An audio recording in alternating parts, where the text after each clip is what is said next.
Morning. Welcome to Ty Sports Picks 24. Ty Sports Picks 24. We're going to have a great day today. Got a lot of things going on. First, let me just pull up these picks for the MLB. You see the title of the day is Quarterbacks Fighting for Their Life. We got a lot of quarterback battles. But as you see, these are the picks. We got the Washington team. They're pretty much lock in for the money line. We got San Diego Padres. We got the Arizona Diamondbacks. Then we got the Cubs. I made a mistake yesterday. I was premature. The Cubs play today. Money line. New York Yankees money line. And then we got the Tampa Bay Rays money line. So lock those picks in. You probably want to separate those. And don't forget the Cash App is in the description because this is a growing channel. So I would appreciate you guys' support. I'm about to post it up in a second. Give me a second. I'm still getting used to StreamYard, and I thank everybody for supporting me and being here with me as we grow this channel. Football season is coming up, and speaking of football season, if you guys got those MLB picks already, I'll leave them up for a second. But I'm also going to give you some bonus NFL picks because it's time for NFL season, so you guys got to definitely be ready with the preseason. Even if you just bet maybe $5, $1 here, just to get used to it, just to get your feet wet. You don't want to, just like the pros in the sporting game have to warm up, the pro bettors got to warm up. I want you to get used to it. So today we're going to have like some first half or some first quarter bets, depending on how you want to do it. But you kind of want to bet on the starters when they're playing. And when you're looking at preseason games, look at the rosters. See what kind of third team and second team players they have, because that'll give you a clue on how to bet on the full game. That's why I would lean more to betting on the first half in preseason, because you can kind of trust the starters and then the backups that rotate. You guys should be familiar with those guys, even from college, no big name guys. But once you get further back, you got a lot of guys that may not actually be on the roster. And yeah. That's pretty much what it is. So I just feel like this is a great opportunity, for us to make some money. There goes the ticker. Sorry about that not being ready. So yeah, you got the Cash App. Please donate at $TY Rebel 22. The IG, the Twitter, the TikTok are all the same. It's gonna be at TY Sports Picks 24. Okay, so now let's get to those preseason picks. And remember, this is just a warm up. That MLB ticket is the main ticket. This NFL ticket, just put a few dollars on it unless you're just feeling froggy. But we're going to speak on this team again later. But we got the New York Giants. They've been going at it with the Lions. You see a lot of fist fights. You even saw the quarterback hopped in it. I made the joke on can he throw hands, because I don't know if he can throw passes. Some people thought that was funny. Some people thought, my grandma was like, that's mean. So I apologize, Daniel Jones. Grandma don't like it, then I don't like it. Grandma always right. But we got the New York Giants first half spread, first half money line. Now, if you're feeling froggy, I'm gonna let you do your leg work. Look at their depth chart on Ourlads.com. Ourlads.com will give you NCAA and NFL depth charts. So you need to be familiar with these rosters. Don't just take my word for it. Check me on it. Do your homework, like they always say, do your homework.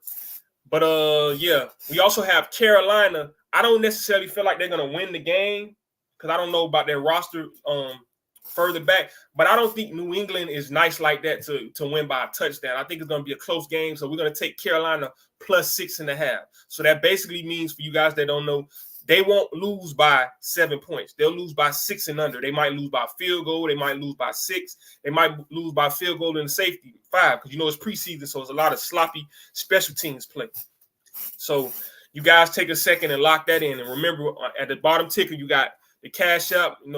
Please be generous and donate to the channel so I can get these nice suits and get some more posters on the wall, some backgrounds, mic, and just make this a fabulous show.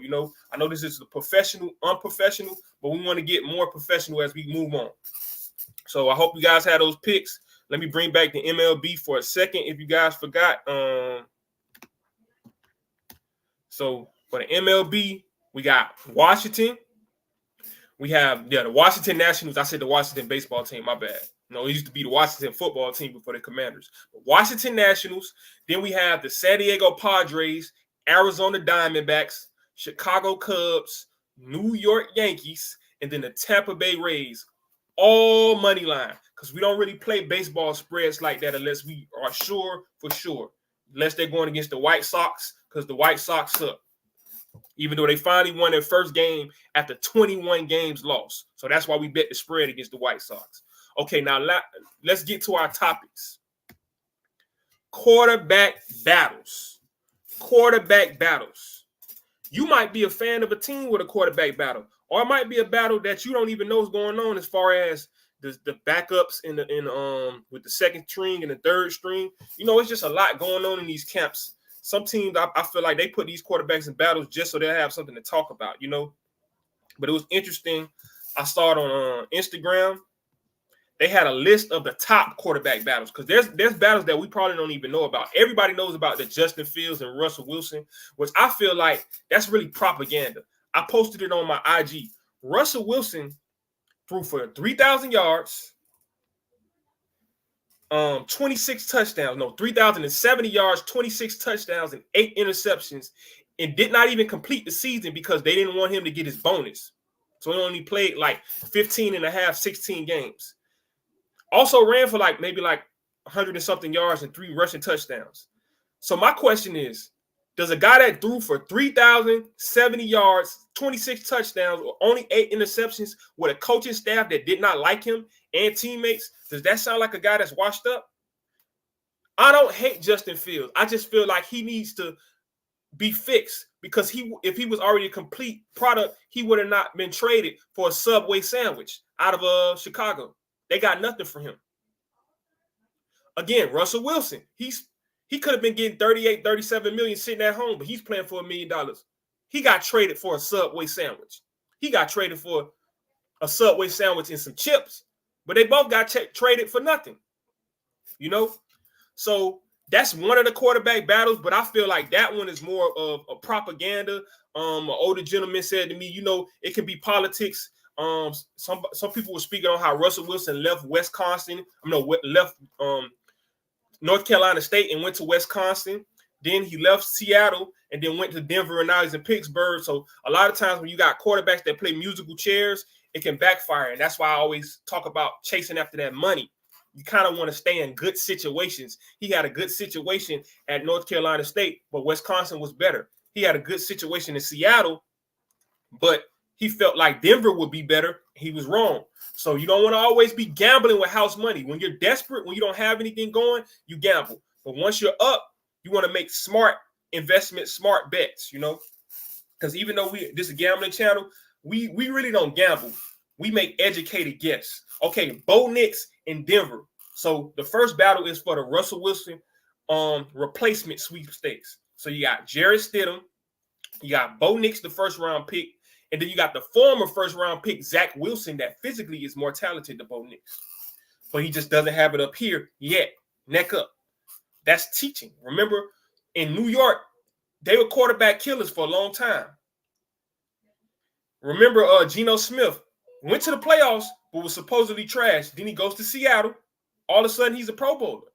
So if Sean Payton invests in Zach Wilson and he outperforms Bo Nix, will Sean Payton have the nerve to go against that first round pick? Because you got a lot of coaches and coaching staffs. I was talking to an older gentleman yesterday.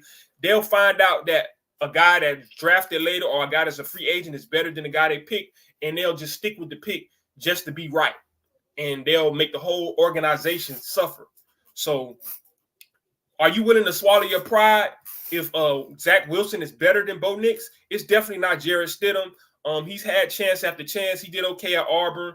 You know, former Baylor transferred to Auburn, but he may have reached his roof. But they're actually having him probably starting, so they don't want to stunt the growth of Bo Nix. So it's probably not going to be Bo Nix starting the regular season. It's going to be either Zach Wilson or Jarrett Stidham based upon the Orlad's depth chart and just based upon word of mouth that's out here right now. Now, next, we have Jaden Daniels. there's no real competition for Jaden Daniels. They have Marcus Mariota at the Commanders. He's basically Jaden Daniels, same thing. He's just older, but he's not old. You know, quarterbacks can play until they're at least 38, 35. I don't even think he's 30 yet. But he has the same thing that Jaden Daniels had. Heisman winner, very athletic, can throw it all over. He actually was successful in Tennessee prior to some injuries, but it's not even the injuries. It's that a lot of these quarterbacks are not being coached. A lot of these coaches are looking for steaks in the garbage can, especially if they're defensive coaches and they don't have a offensive background. I think we have to invest more into coaches as colleges and as NFL organizations than into the most talented players, because if you don't know how to cultivate talent, you're going to ruin them, and it doesn't matter. You can't cheat the system. You know, it's like being a teacher. If you give a kid a test on Friday, but you don't teach them the lesson plan Monday through Thursday, is it the student's fault that they got an F, or is it the teacher's fault? Especially if you have a 50%, 60% fail rate, that means you're not doing something. And it starts at the top. Not only do the coaches have to coach, the organizations have to put somebody in place that can identify coaches that actually have the knowledge and the wherewithal and the patience to deal with these young players. Because a lot of young players like Geno Smith, horror story, it's going on over and over and over again, where you get a guy like, look at the guy at Alabama where Brian I can't think of the coach's name. He's at Boston College right now. The coach from Boston College, that was the offensive coordinator. He actually got fired. So it's crazy, you know. He's telling guys that they can't do stuff, but he told the Alabama quarterback that you'll never be able to play quarterback, play wide receiver. Yeah, Bill O'Brien. Yeah, he told Jalen Milroe that. And now Jalen Milroe gets kind of like a young rookie offensive coordinator that came from Notre Dame, and he fixes him in the middle of the season because that coordinator's job depended on this quarterback working out. See, sometimes you have these older coaches and they have a reputation, and you got to renew your license every couple of years. Just because you were a great coach before doesn't mean you're still doing the things. You may not have the patience anymore. And not to be a salesman, but remember, donate to the Cash App. It's down at the bottom, you know, $TY Rebel 22. Follow me on IG, Twitter, TikTok, all platforms at TY Sports Picks 24. But let's get back to the show. I had to pay a little bills, you know, because we do have to invest in the product. All right, now we got Jacoby Brissett. Very interesting in New England because Brandon Ayuk turned down $32 million. So even he was smart enough to stay away from that New England dumpster fire. You got a young African-American coach, Gerard Mayo, former player. He's having a back and forth on the sideline with a player that showed up to practice but didn't want to practice because of a contract dispute. He says, well, then go home. You don't need to be a distraction. He's not having any sit-ins at his practice. You know, his first time being a head coach. He wants to present, you know, a good product.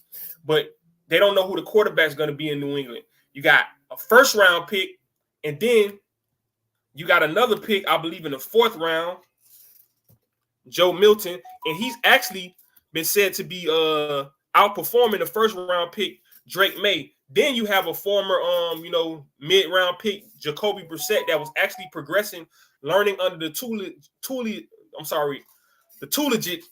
of Tom Brady. He went to the Colts, and then he was a journeyman, but he actually did well with the Colts. But Jacoby Brissett can play a little bit. He did all right with the Dolphins for a while. So he might have something to say about the starting job and give those two rookies time to cultivate their skills. But because of the arm strength, the 4.5 speed, Joe Milton is a major threat to Drake May. Now, will the Patriots move off of Drake May if Joe Milton is better? Now, they do have a history of that, whether it's Mac Jones with the Bailey Zappi thing, whether it's Tom Brady with the Drew Bledsoe thing.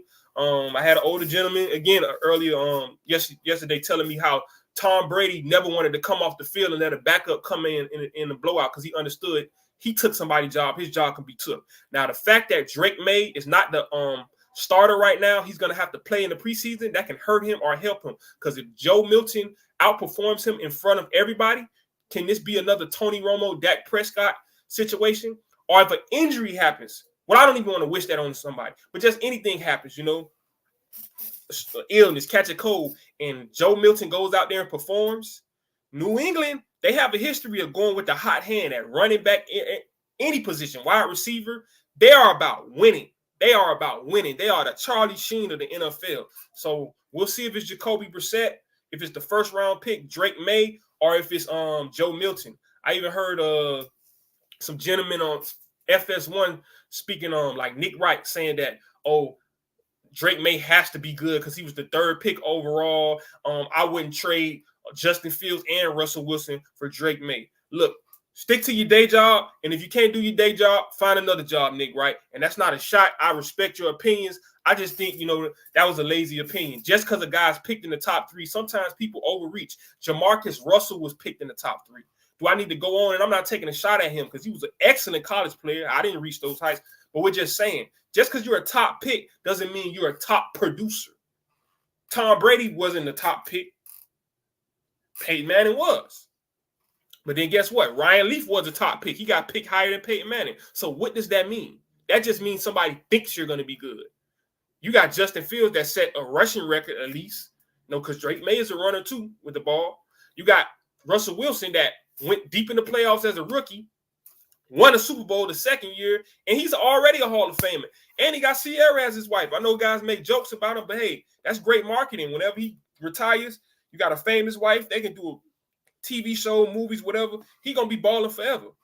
Gardner Minshew in the LA Raiders. No, the LV Raiders. I was close, but no cigar. Yeah, the Las Vegas Raiders. That's still hard to accept. I want to call them Oakland. It's just like the Chargers. You want to call them San Diego, but hey, they moved. Okay, you got Aiden O'Connell, which was a middle round pick that was okay game manager last year, but they trust their picks. The Raiders are very stubborn like the Dallas Cowboys. They believe in their draft picks. And by the way, remember the Cash App is down at the ticker, money talk. But Gardner Minshew has been great everywhere he's went. But because he was a late round pick, they always want to throw him to the next team like, oh, we don't want you threatening our quarterback. Now he's finally somewhere where there's no Anthony Richardson, no Trevor Lawrence that's afraid of competition. Because I don't even believe in that. I feel like if your first round quarterback is that good, why are they threatened by a late round pick? You already paid them anyway. You got to pay them regardless. But the thing about it is, Gardner Minshew is very dangerous, and I think they may let him play. I'm sure both of them are going to play in the preseason, but they may let him play to start out the season and not necessarily get rid of Aiden O'Connell. Maybe you follow behind him and you play next year or the year down the line, because a lot of quarterbacks become great when they're able to learn behind somebody that's great. But Gardner Minshew, he's that guy. I believe he was a Pro Bowler last year. People were making assumptions about him only playing well because of the offensive coordinator in Indy. Then why not find somebody that knows their offense? Like, people do dumb stuff in football nowadays. Oh, he's a system guy. Run that system then. If I know I need a car, right, and I don't know how to drive stick shift, why not just get a car that's not stick shift?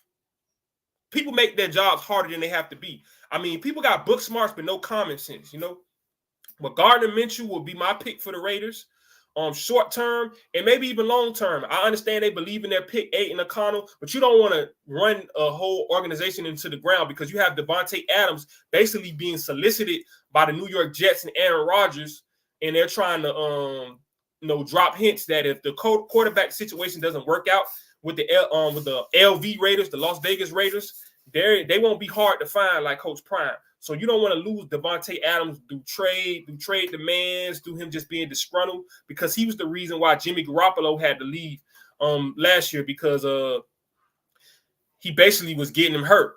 Throwing balls late, come across the middle, and Devontae Adams is a top dollar receiver. They were not gonna choose a middle of the road quarterback over that powerful receiver, But I do feel like Gardner Minshew, he has a long track record. They just got to get out of that stubbornness. Oh, he's a late round pick. Who cares? Brock Purdy was a late round pick. A lot of teams are losing because they have stubborn management.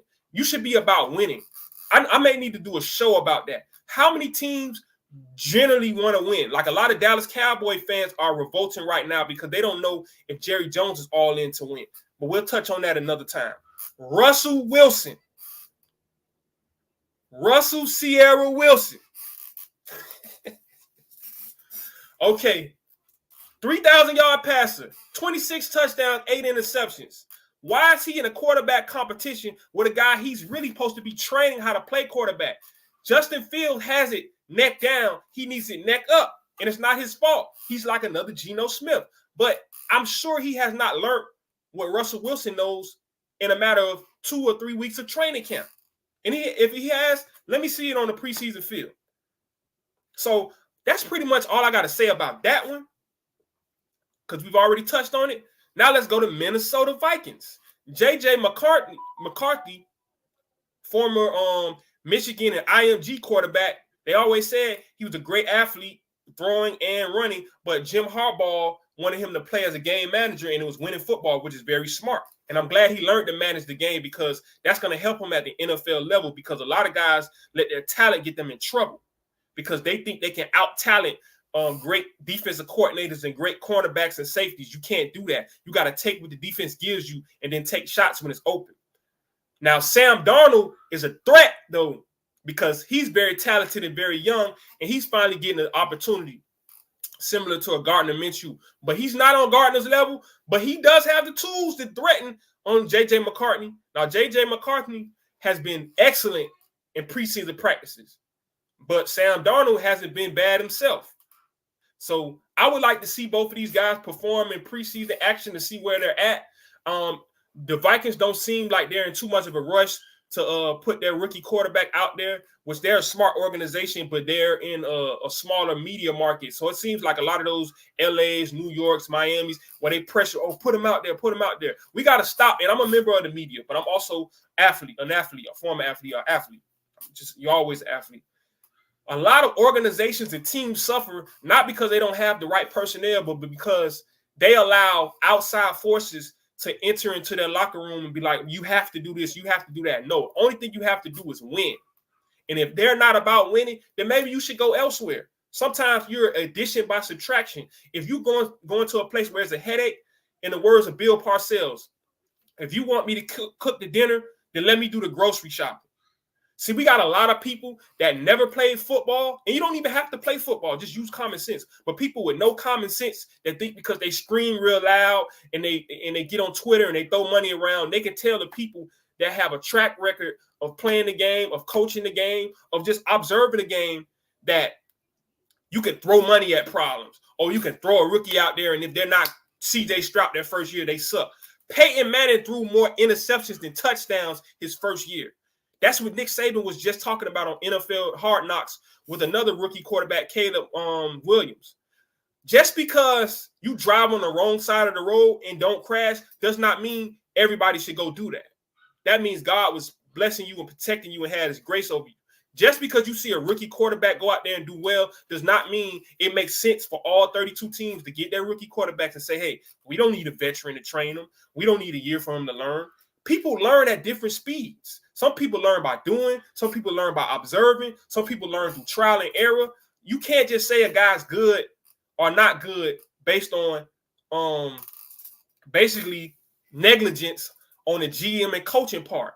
Because we always throw a lot on these players, but a lot of times we don't throw it at the GM or the coaching staffs or the ownership in putting these guys in adverse situations in bad organizations and environments for them to thrive. That's why you'll see the Geno Smith. He leaves New York and now he's a Pro Bowler.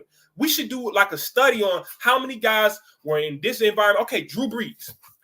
Drew Brees was in San Diego. Now, maybe he was lazy. He was a poor ran organization, but they went to draft Phillip Rivers.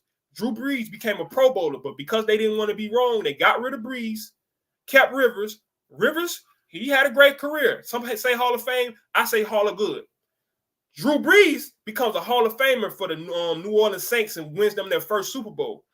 Now, if they would have been patient with Drew Brees, and I'm not saying they shouldn't have drafted nobody, but some people get too in love with those draft picks. That's why I like the LA Rams. They say F those picks. Sometimes you may draft a guy just to scare your guy into performing. Like anybody that knows about the supplemental draft in the early 90s, it was a guy from the University of Miami, Steve Walsh, national championship quarterback. Steve Walsh. Google him if you don't know. He's before my time, but I'm timeless, so I Google him. He was drafted by Jimmy Johnson to be Jimmy Johnson's guy because Jimmy Johnson wasn't so sure about Troy Aikman. But Troy Aikman had a fire lit up on him like Drew Brees, and they ended up having to trade Steve Walsh away. Steve Walsh never turned out to be that guy, and Troy Aikman's a Hall of Famer, 3-time Super Bowl winner. Story's over. So my question is, if you have somebody, you go get somebody else, and then the person you already had starts to outperform them, are you going to be so stubborn that you'll just be like, oh, I made a pick, so you got to go? No, we have too many emotional coaches, emotional owners, emotional GMs, and they have other people's lives at stake. And for the fans that are fanatics, they got our fandom at stake. Stop supporting these teams that are not serious about winning. Now let's move on to some other topics. We got well, hold on. Another thing. You do have the foot injury for the LA Chargers quarterback, Justin Herbert. He's going to be out for the beginning of the season probably. They went and got Luis Perez. He's not a well-known guy unless you watch UFL, XFL. He's won championships in all of these summer, spring leagues, going back to the AAF. He was a champ going from the Division II, not even 1AA, Division II level of college football. So I'm rooting for that guy because he's won everywhere he's went, but he was a little guy. They didn't give him a chance, but now he's getting a chance. Who knows? Because Herbert, he's put up a lot of stats, but has he played winning football? And remember, Alex Smith was replaced by Kaepernick. So Harbaugh has a history of going with the guy that gets the job done. Harbaugh is about winning. He is ruthless because he's a former player. He's not just a guy that's just a coach, a GM guy. No, he's a former player. So he's not going to sit there and lose. He just won a national championship at Michigan. He won at the 49ers, took him to the Super Bowl when the 49ers was dead in the water for over a decade. He won at Stanford, So he's about winning. So if Justin Herbert is a stat guy, but he's not a win guy, and Luis Perez can win, can that be a controversy? Because Luis Perez right now, it's his job to take as long as Herbert is hurt. Okay, now one issue with that is they traded away their wide receivers. No Mike Williams, no Keenan Allen. They drafted Quentin Johnston. They've been putting him through a lot of extra catching drills, over-the-shoulder catches, the jugs and everything. I saw that on NFL Network. He got to work on his catching. Now let's move on to the U. Hold on. Sorry. The U, Miami Hurricanes. All I'm hearing is offensive line, they're 8D. Defensive line. Whew, they trying to find mistakes in guys so they can redshirt them because they got so many D tackles, so many D ends. It's ridiculous, man. You hearing all kind of names. You hearing Cole McConaughey, the freshman. You're hearing about Booker Pickett Jr. Dad played at the U.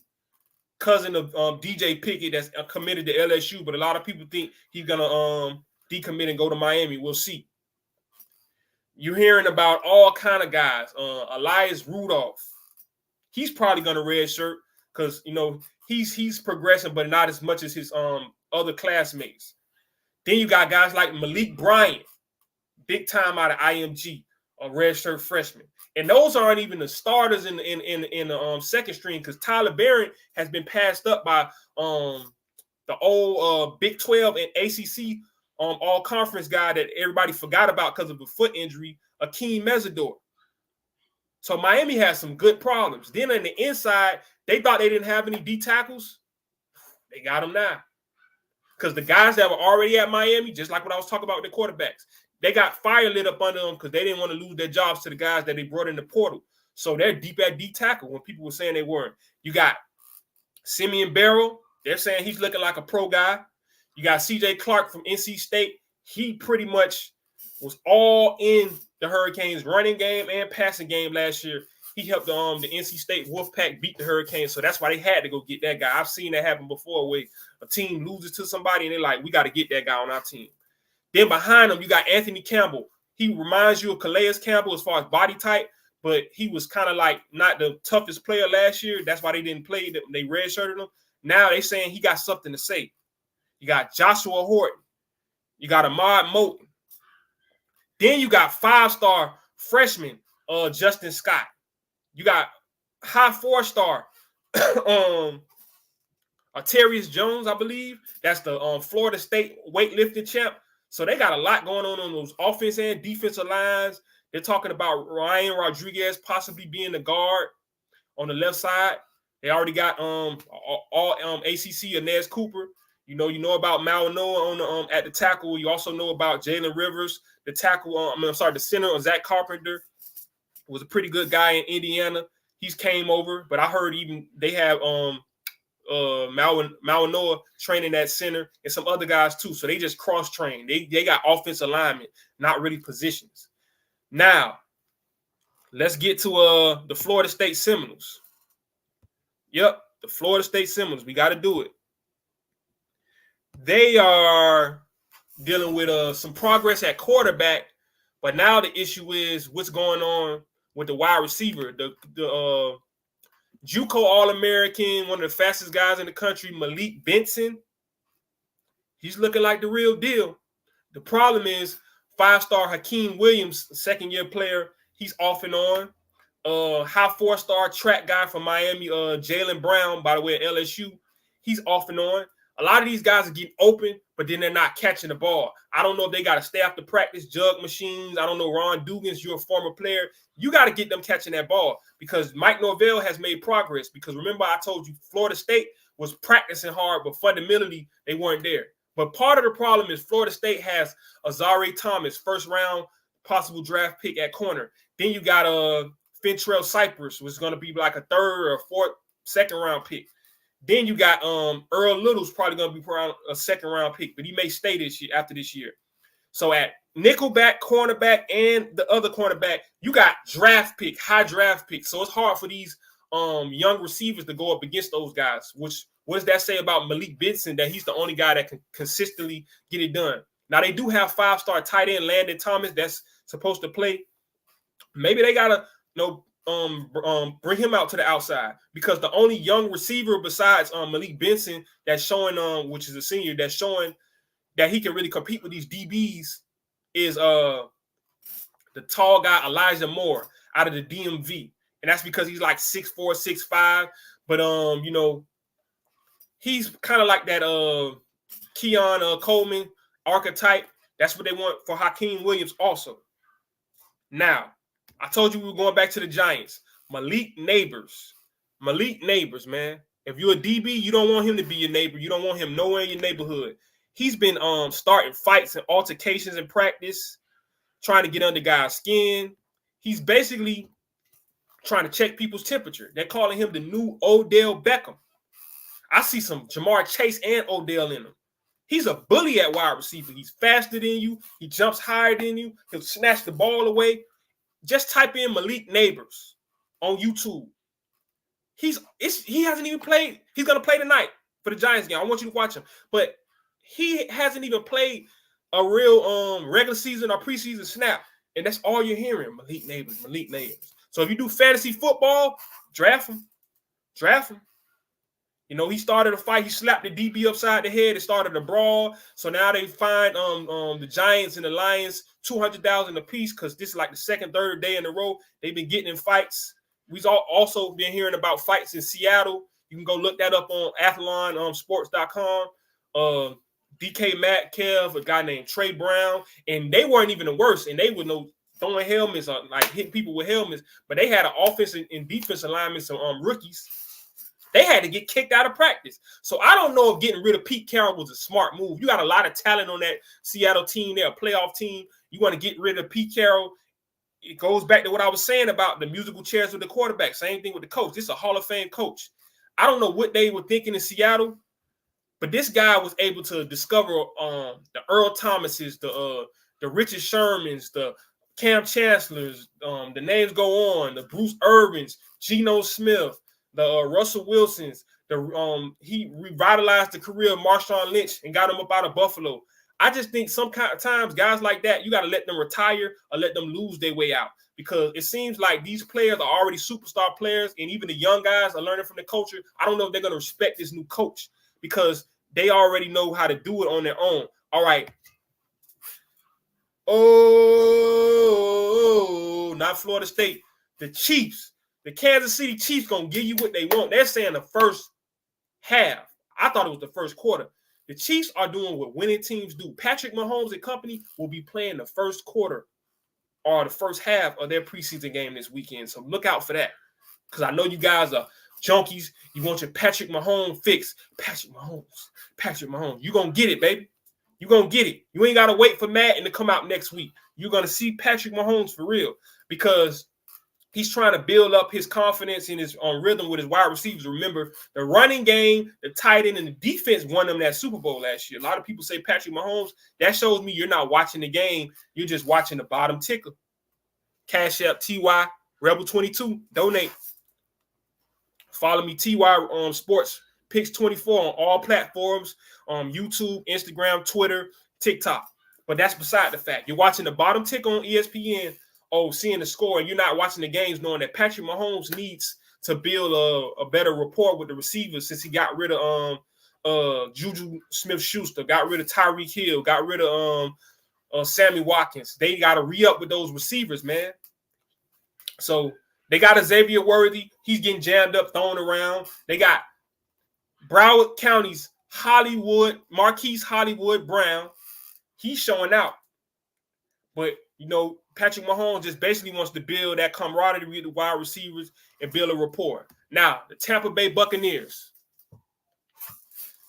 Their defensive line is bringing it, man. They got a young pup, Chris Braswell, second-round pick out of Alabama. Roll Tide. He's studying behind the Kalijah Kansis, the Yaya Diaby, and all of those guys, the Via Vedas. And they have a history of playing young guys. They don't have a problem because Todd Bowles is a defensive coach and he believes in his coaching. That's what I'm talking about. That's why he didn't have to overpay for Baker Mayfield. He got some star players, but they believe in their process in Tampa Bay. They've already won a Super Bowl. They've won a division 4 years in a row. Take that and put it in your bowl and bite it, New Orleans Saints fans. I love the Saints, but not as much as I love those Bucks. It's Florida over everything. But shout out to Louisiana. Y'all our brothers. Okay. The last thing I want to touch on, Colin Cowherd. One of the guys that's a role model for me in the sports media game, other than Stuart Scott, the late, great Stuart Scott. Colin Cowherd, very smart guy, but sometimes I don't know where he's going with it. He spoke on SMU. He spoke on UCLA as far as NIL. Some of these teams that are in these big cities, if their alumni really pumps money into the programs, they could become a superpower in this new day and age. Because when you had all these rules and the SEC bias, even though I'm SEC biased, big SEC, Ole Miss on the wall, you see it. Ole Miss, you see it. Ole Miss. I can admit, you had certain teams that had bag men, and then you had certain teams that would do it in the Big Ten and Pac-12. And they didn't have the same passion, but also they didn't have the NCAA in their pocket, and they didn't have ESPN in their pocket. And that goes to the Clemson and Florida State thing trying to get out of the ACC. The ACC network brings money to ESPN. They had to spend money to get them on Xfinity, on DirecTV, on AT&T, on Comcast, so on and so on. So why would Clemson think and Florida State think they just for up and break up the ACC conference and then come to ESPN and they're going to get them a bag of money? And plus, as an SEC guy, I don't really see Florida State as an SEC program. It just means more. It really does. We have a certain culture in the SEC. It's small towns. It's not really that big city vibe. Even though I'm from Miami, I had to learn the culture because it's a culture shock. It's totally different. So Colin Cowherd was speaking on a lot of those things and speaking on how they got the House versus NCAA where schools are going to have to pay where they're going to be allowed to pay up to like $20 million directly to players, but you're also going to have collectives. Some schools are against collectives, but they're powerful. And if they try to make them illegal, they're just going to do it under the table like they used to do. So it's a lot going on with the NCAA. I think some things need to be left alone, but I do want to acknowledge Colin Cowherd for having great topics to speak on as far as schools that are not football powers, but they got a lot of money behind them. And since you can buy players now, they may become powerful. So I thank you guys for tuning in for the show. Whether you watched it live or you watching it back, please donate. Please follow me on all platforms. Down on the ticker, Cash App, $TY Rebel 22. Let's donate to the show so that we can grow, get some better equipment. And also on Twitter, Instagram, YouTube, TikTok, down in the ticker. It's TY Sports Picks 24. TY Sports Picks 24. Only the Cash App is TY Rebel. No, $ TY Rebel 22. Only the Cash App. $ TY Rebel 22. But when you see the IG, the TikTok, the Twitter, and the YouTube, that's gonna be TY Sports with an S. TY Sports Picks 24. So thank you guys for joining me.